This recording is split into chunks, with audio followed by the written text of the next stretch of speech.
Hey everyone, welcome back to the channel. And in last week's video, you saw us start this FTO. Come on, baby! Yes! So what we're gonna do today, we're gonna unseize the brakes and we're gonna take it for its first road test so we can see exactly how the car works after 10 years of being off the road. So what I've done basically off camera is some little bits and pieces. As you can see, we've put the genuine seats back in. These are going to be recovered, so don't worry about these. But I want to try and keep this as OEM as possible, but with that plus, if you know what I mean, OEM plus. I also took a trip down to Wheelmania and spoke to Lee down there, as it seems to be that these were fitted 10 years ago by Lee over at Wheelmania. So that was super crazy to speak to Lee and just discuss the car and where we're going to go with the future. They've agreed they're going to make some custom wheels for me, so I'm super excited about that. Moving forward, like I said, we have done some little bits and I'm going to go through some bits and pieces now with you and just show you exactly, it's just the little things, soft things like wiring up the stereo correctly. Again, those positive and the switched ignition live were the wrong way round, so we've swapped that round. Again, it's not going to stop in here because it doesn't have Bluetooth, so we've got that working. We've got the front speakers working. There was a peculiar sound coming from the boot, so we're going to go and check that out as well. We've managed to source the clocks are in kilometers. I've managed to source from Lockwood a miles per hour gauge, which that's here as well, so we'll get that done at some point. But there's lots of little things we need to do, like behind me the door membranes need resealing, so I've got some new membranes, some new butyl sealer, and we will redo them. So yeah, so we've got lots to do. The main thing today is to get the wheels off, get the brakes unseized, and then we can take it for its first road test. Let's go.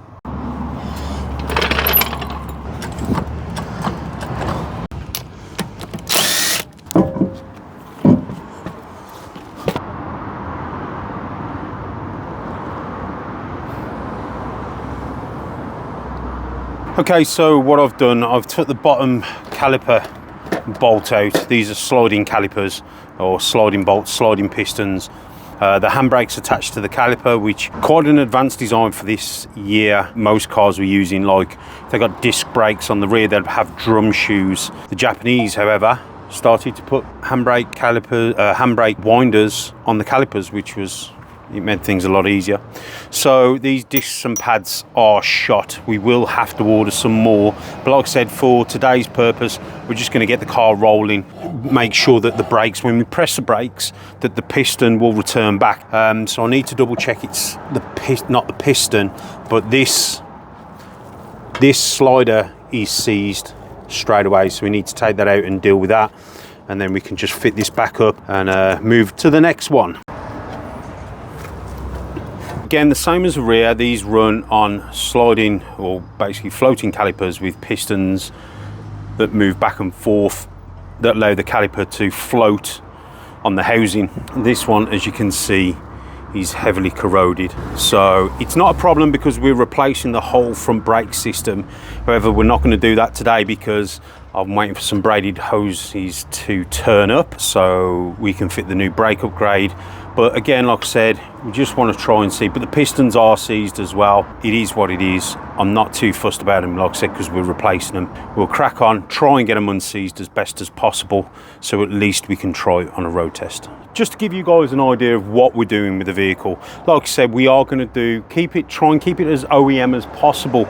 But we'll give it a plus. We'll make it a bit of an upgrade, and we've got some Wilwood brake calipers along with Evo discs to go on this vehicle. Now you can see Wilwood calipers aren't big. In fact, they're very light. They're used a lot in a lot of racing cars, and what's awesome about them is because of them being so small and not massive like Brembo, you can obviously the wheel size that you choose to have isn't going to compromise, catching the brakes.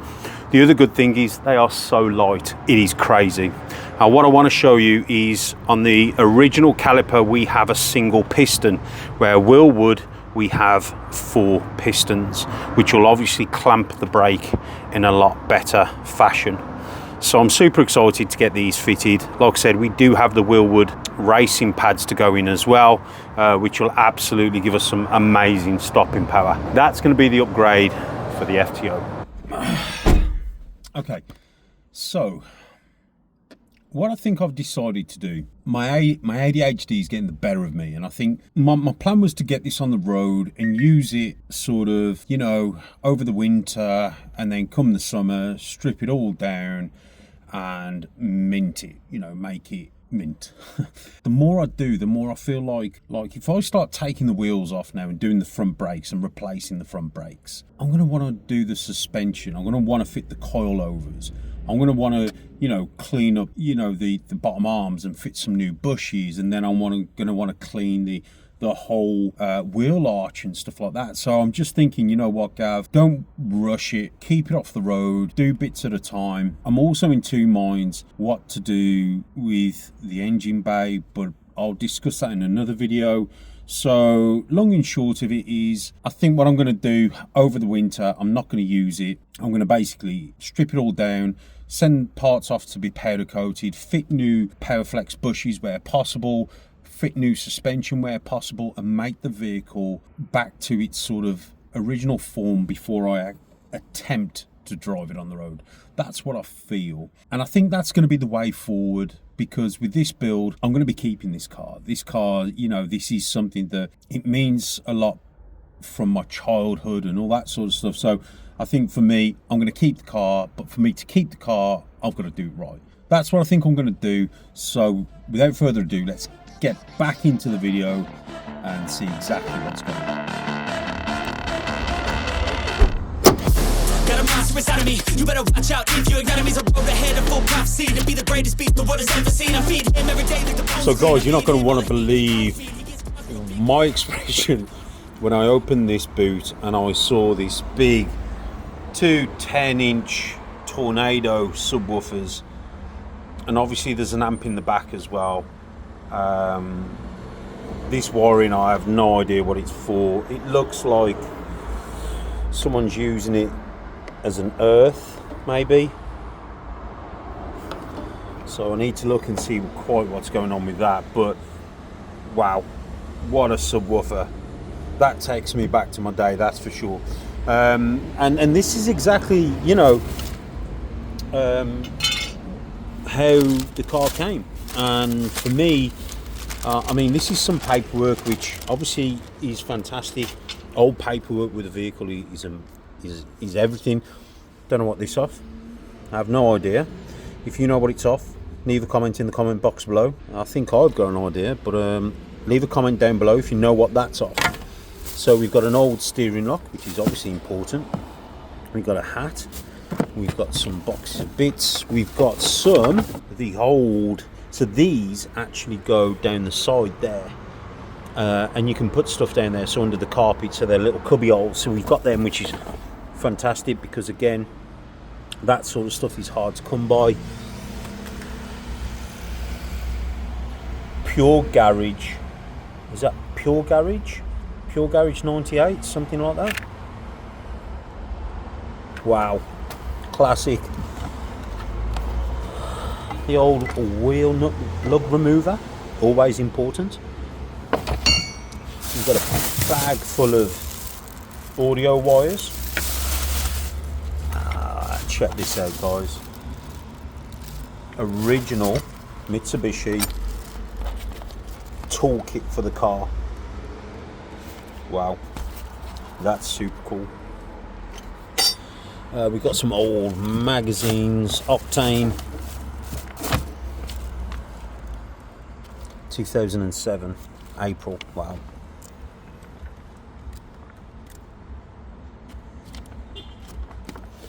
What else we got? What's this? Street cars. So yeah, an old steering wheel cover. So need to obviously get hang on a minute. This isn't definitely from this vehicle, so God knows what SRI that was from. Try and have a guess, guys. So there we have it. That's what we've got in the boot. Obviously my plan is we're going to take all this stuff out and we're going to have a look what's underneath. I need to look at this and sort that out. When I actually got the stereo working, I could hear something coming from the boot. That was this. I'm going to crack on with this, guys. I'm going to get all this emptied and we're going to get into the boot. Let's go. So I've got the spare wheel out and we seem to have a little bit of an issue. Now, on the outset, I originally thought the whole floor was rotten. However, just looking at it, it's actually just surface rust.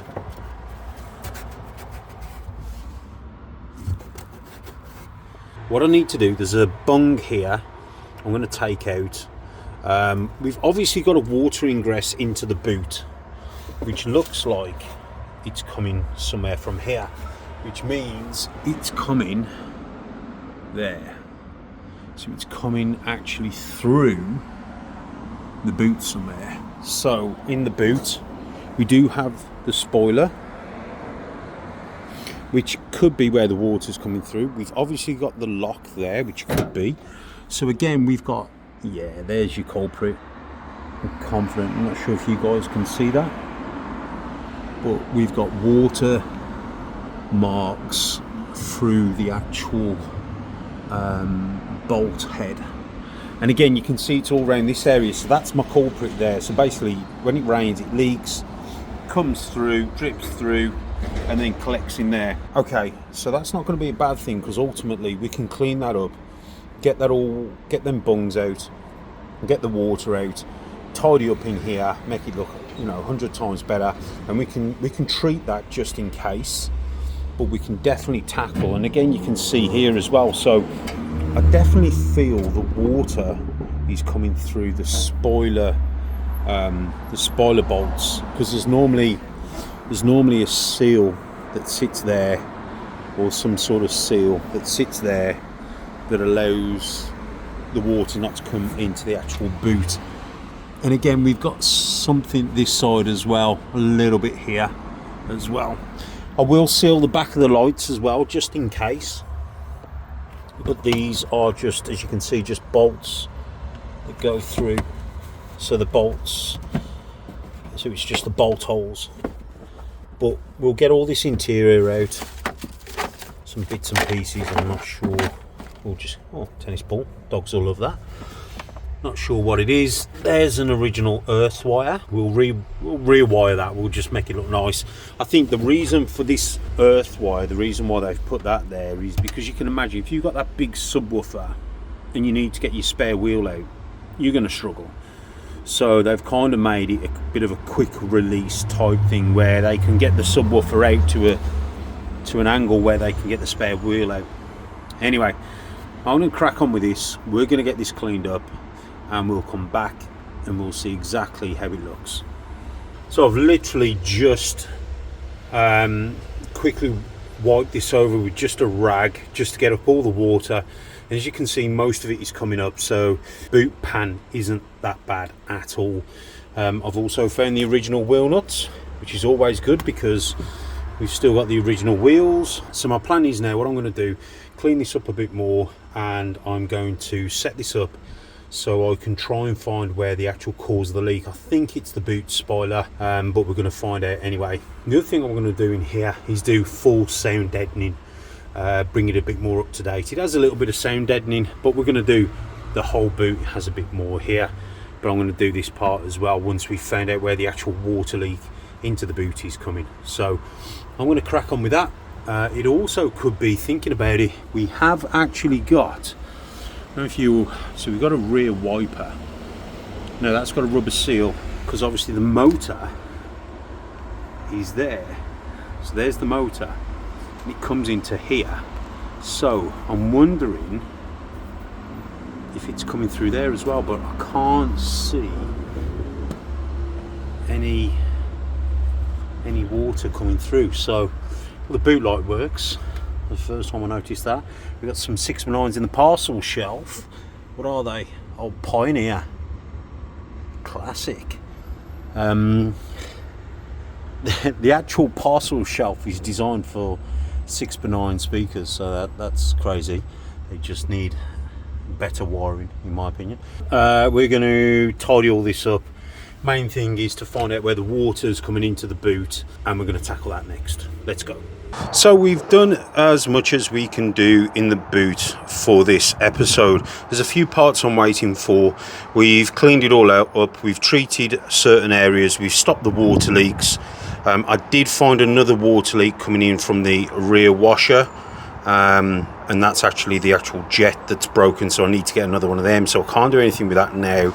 But again, stuff like that you need to check before you do anything, because there's no point doing all this work, you know, if you're going to keep getting water leaks. So the water leak was a little bit on the spoiler, and also the rear screen up top, up that way. It was leaking in because it's had another rear screen put in. Done all that. I've tested it for a few days now. No water has come into the boot.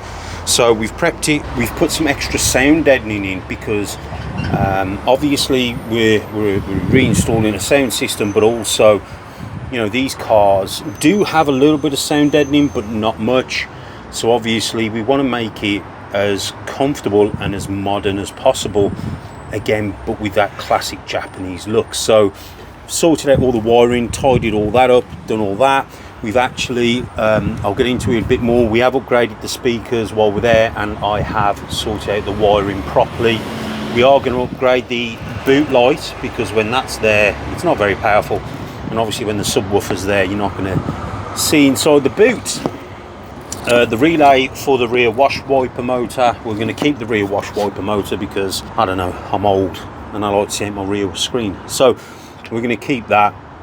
Like I said, boots all done, sound deadening done, no water leaks, absolutely fantastic. I've cleaned all the interior, the boot interior, so that's all done. There's no point me fitting the interior, because we're going to have to get to the rear top suspension mounts when we change the suspension. So yeah, we're kind of done with this. That's the boot done and completed.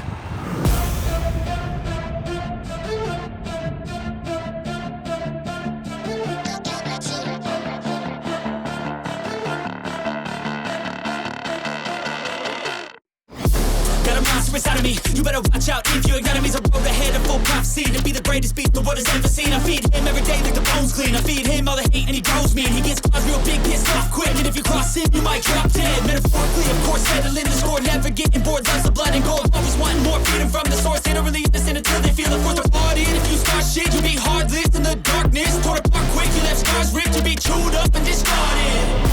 And this world ain't right, won't accept it. Negative energy, I expect it. Once it's in your mind, it's infectious. So fight for your life and reject it.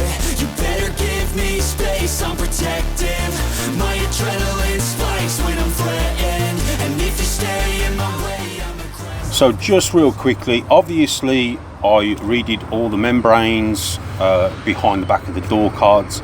I think I am going to get this reupholstered, and we did actually reupholster this part here with some Alcantara, and I must admit I really do like it. So that was a test run, so we're going to do the other side and get that sorted. But I think I'm going to get this reupholstered in red to match the seats once that's all done. And but yeah, we'll have black and red Alcantara. That'll be for another video when we do the seats, like I said, the interior.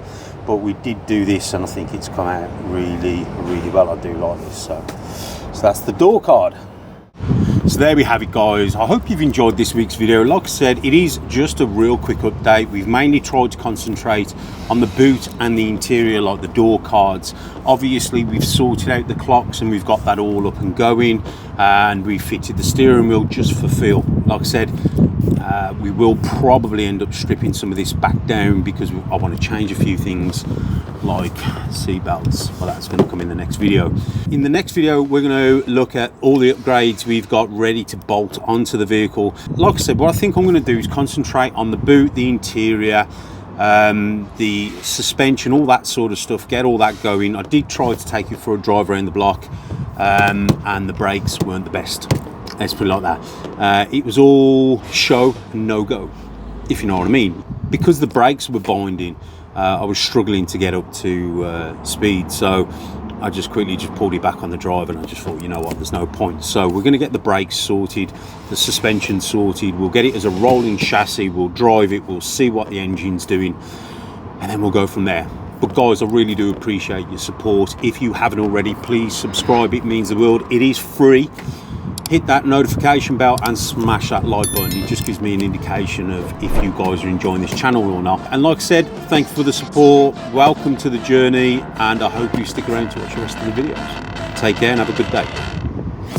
Got a monster inside of me. You better watch out if your enemy's a road ahead of full prophecy to be the greatest beast the world has ever seen.